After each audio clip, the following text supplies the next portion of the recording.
Salut à tous, je suis Kaiwa et vous êtes sur Dragon Collection, la chaîne entièrement consacrée à Dragon Ball. Le DLC numéro 1 de Dragon Ball Z Kakarot est enfin disponible aujourd'hui. On nous avait promis donc une histoire qui ne serait pas canon, qui serait réécrite. C'est bel et bien le cas. Je vais, si vous voulez pas être spoilé, faites d'abord l'histoire avant de m'écouter, hein, parce que je vais vous parler de l'histoire, tout simplement, de ce DLC.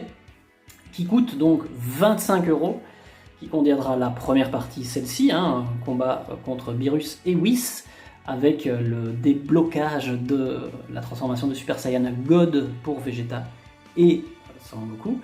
La deuxième partie plus tard, on ne sait pas quand, et une troisième partie qui sera plutôt une histoire, vraiment une aventure.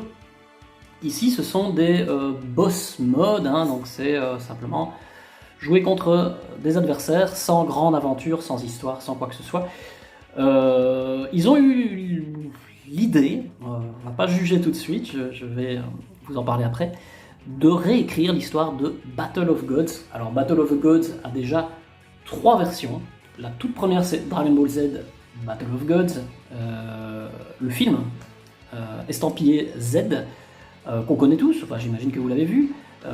Quelques années plus tard, la version plus longue de Dragon Ball Super, qui raconte plus ou moins la même histoire. Le combat est plus long contre Beerus, et ça se passe non pas à la capsule Corp, mais sur le bateau de Bulma, simplement un changement de décor.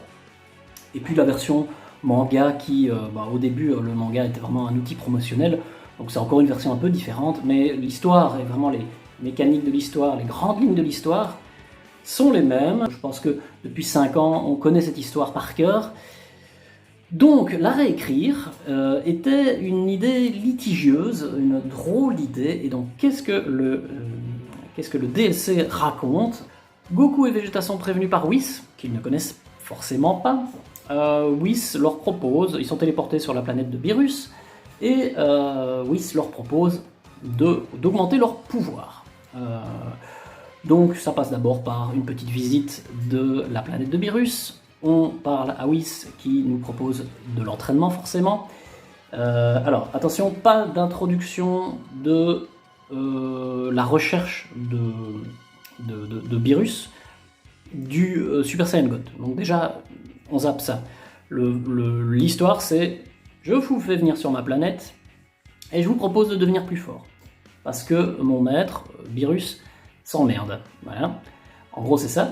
Donc, le jeu nous force en fait à augmenter notre niveau en faisant des entraînements avec Beerus jusqu'au Super Saiyan 3, au cas où vous ne l'auriez pas débloqué dans le jeu, parce qu'en fait, vraiment, c'est un stand-alone. Vous n'avez pas besoin d'avoir fini Dragon Ball Z Kakarot. Vous pouvez avoir commencé Dragon Ball Z Kakarot il y a un jour et directement accéder à cette histoire. Et donc débloquer directement, en fait, vous payez 25 €, parce que le DLC, les 3 DLC coûteront 25 € en tout. Vous payez 25 € pour débloquer en fait les 3 stades, donc 4 même, Kaioken, Super Saiyan 2, Super Saiyan 3, que ce soit pour Goku ou Vegeta. Ce sont les 2 personnages concernés. Donc cette zone qui est en DLC, qui est la planète de Beerus, est une zone qui est à part de tout le reste du jeu, donc c'est assez facile finalement pour les développeurs de créer une histoire qui se passe que là. Donc on a créé un nouveau décor et quelques personnages, et c'est tout. Ensuite, Goku combat Beerus, qui est très fort évidemment, et il demande surtout: est-ce qu'il est prêt à passer en Super Saiyan God? On débloque le Super Saiyan God via le rituel, et le rituel évidemment se passe totalement différemment de l'histoire canon de Dragon Ball Super, à savoir, Whis connaît déjà le rituel, donc absolument pas d'intervention de Shenron pour en savoir plus, aucune information forcément sur le Super Saiyan God, Yamoshi ou quoi que ce soit, faut pas. Ouais.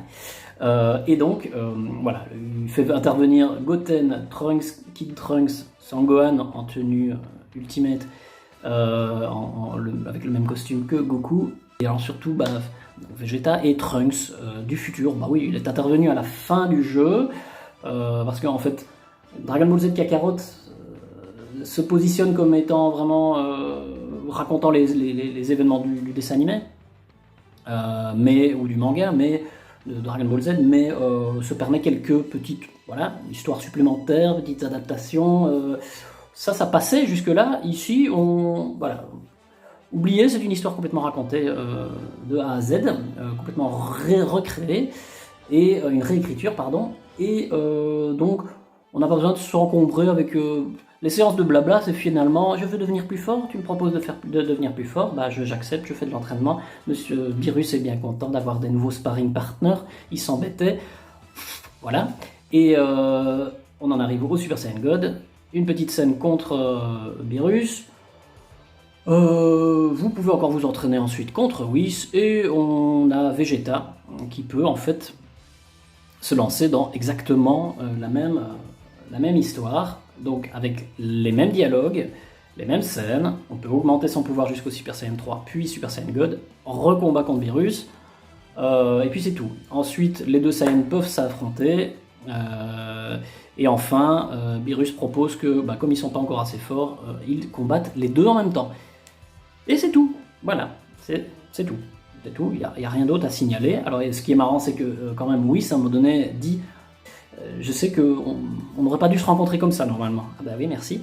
Monsieur Hara, le producteur de Dragon Ball Z Kakarot, nous avait prévenu qu'effectivement ce serait une réécriture. On était au courant, on n'est pas censé être surpris. Je ne suis pas censé être surpris. Par contre, c'est pas parce qu'on n'est pas surpris et qu'on était prévenu que c'est forcément une bonne idée. Pourquoi est-ce qu'on n'a pas tenté quand même de remettre l'histoire de Battle of Gods, du Super Saiyan God et de Beerus et Whis dans son contexte original? Pourquoi ne pas avoir créé une version plus grande de la Capsule Corporation pour que les événements du film Dragon Ball Z Battle of Gods s'y installent?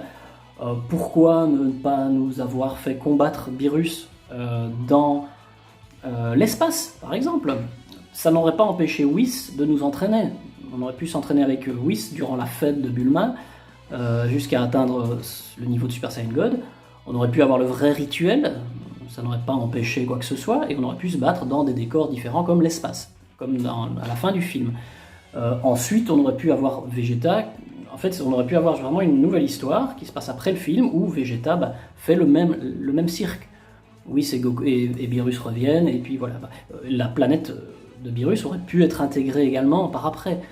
On aurait pu suivre ça, mais je pense que tout simplement, techniquement, ils se sont dit que c'était beaucoup plus facile de remettre tout ça dans un seul et même niveau, stand-alone, vraiment séparé du reste du jeu, pour ne pas qu'on puisse, pendant cette histoire de DLC, sortir de la capsule corp, aller faire d'autres choses, et ça aurait compliqué tout, et je pense que s'ils ont décidé de réécrire l'histoire, c'est pour une question technique, pour se faciliter la vie.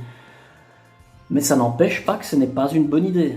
Ce n'est pas une bonne idée, ça n'amène absolument rien à l'histoire. Alors moi, je vous avoue, comme je suis un grand optimiste, j'avais quand même l'espoir secret d'y découvrir déjà une histoire canon, hein, voilà, remise dans le contexte du jeu, mais une histoire canon de Battle of Gods, avec une explication supplémentaire sur comment Vegeta est réellement, parce qu'on n'a jamais vu, on peut ne faire que s'imaginer ce qui s'est passé, comment est-ce qu'il est passé en Super Saiyan God. Est-ce que c'était un rituel? Est-ce que ici on voit simplement que c'est un rituel avec Whis qui fait venir les Trunks du futur, etc. Donc voilà, c'est facile, j'aurais pu l'écrire un matin et puis dire c'est bon, ouais. C'est pareil, c'est vraiment très simpliste.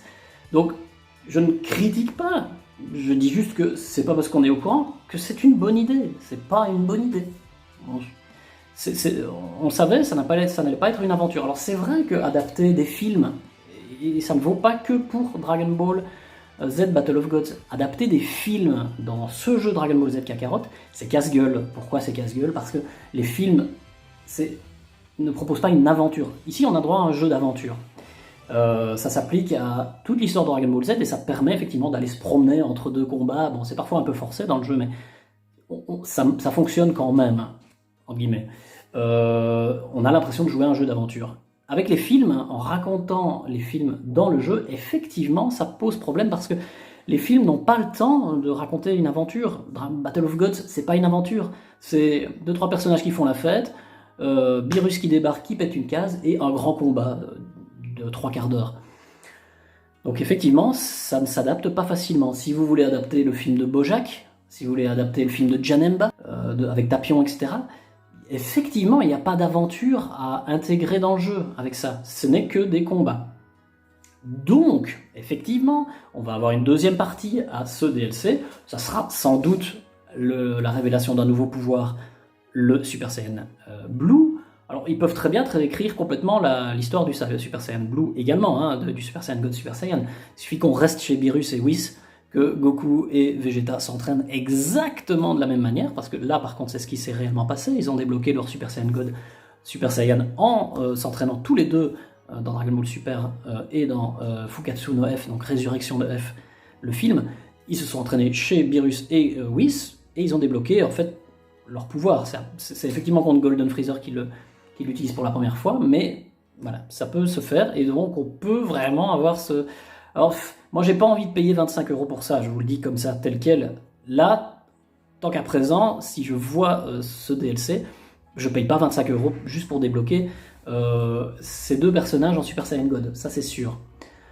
Maintenant, si on adore le jeu, je peux comprendre. Alors ça va vraiment dépendre surtout de l'histoire supplémentaire, qui va vraiment être une aventure. Ce sera la troisième partie du DLC. Ce sera vraiment une aventure. Alors qu'est-ce que ça peut être? J'ai vu et entendu toutes sortes d'hypothèses. On parle de C21, donc on pourrait avoir une réécriture de l'histoire de Dragon Ball Fighters avec C21 qui est dans le jeu, qui n'est pas canon mais qui pourrait être utilisé. On pourrait avoir ça. On pourrait avoir effectivement l'histoire de Black, donc Goku Black, mais là on passe vraiment cette fois-ci alors dans Dragon Ball Super, ce qui ne serait pas au goût de tout le monde, j'en suis certain. Quand on achète un jeu Dragon Ball Z Kakarot, on n'a pas, peut-être qu'une partie des gens n'ont vraiment pas envie d'avoir du Dragon Ball Super. Ils estiment déjà que c'est le cas avec Whis et Beerus, c'est faux, hein, ça reste du Dragon Ball Z. Donc Black, ouais, c'est litigieux. Moi, ce que je ferais, c'est un Dragon Ball Z Trunks. Et là, vous jouez l'histoire de Trunks quand il est gamin dans le futur, Mirai Trunks, donc vraiment son futur avec Mirai Gohan. Il y a une grosse demande pour ce personnage. Vous faites toute la partie contre le cyborg.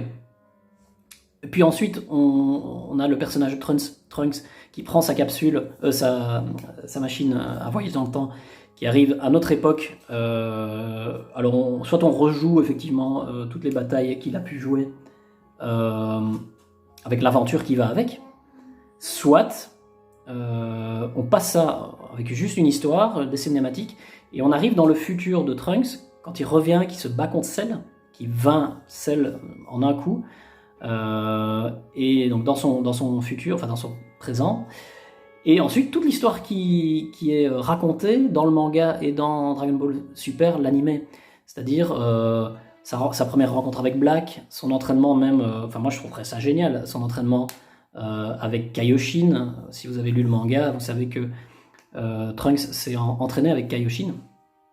Donc en fait il a fait toute l'histoire que Ultimate Gohan a fait, hein. Il est devenu un peu l'apprenti Kaioshin, et puis il s'est battu contre Dabla, etc. Ce serait vraiment chouette d'avoir ça, donc Dabla, et puis Babidi, et puis alors Goku Black, et il décide d'aller chercher à nouveau Vegeta et Goku dans Dragon Ball Super pour vaincre Zamasu, Black, etc. Enfin voilà, c'est cette histoire-là moi que je raconterais, et je l'appellerais Dragon Ball Z Kakarot et Trunks, et ce serait vraiment une aventure qu'avec ce personnage. Je voulais juste, pas critiquer, pas cracher dans le potage, mais jusqu'à présent en tout cas le DLC est relativement décevant pour moi, tout simplement parce que c'était pas utile de réécrire l'histoire, donc une quatrième fois l'histoire de Battle of Gods. C'était assez malvenu, même si on était prévenu. Et d'un autre côté, ça va permettre à ceux qui n'ont pas fini le jeu de débloquer toutes les transformations, et peut-être même, on va avoir je vous mets une image à l'écran, en fait Goku et Vegeta avec toutes leurs tenues, qui pourraient débloquer dès le début du jeu le Super Saiyan God. Ça peut être très marrant de refaire l'histoire contre Raditz, etc., avec les tenues de l'époque, notamment Vegeta avec son armure de Saiyan et le Super Saiyan God débloqué. Ça, à la limite, ça peut me faire marrer, bizarrement. Bref, dites-moi ce que vous en pensez en commentaire, si vous avez apprécié, si vous êtes optimiste pour la suite, ce que vous aimeriez voir dans les prochains DLC, Et puis, je vous dis à bientôt, à très bientôt. Faites attention à vous et prenez soin de vos proches. À bientôt, salut, merci.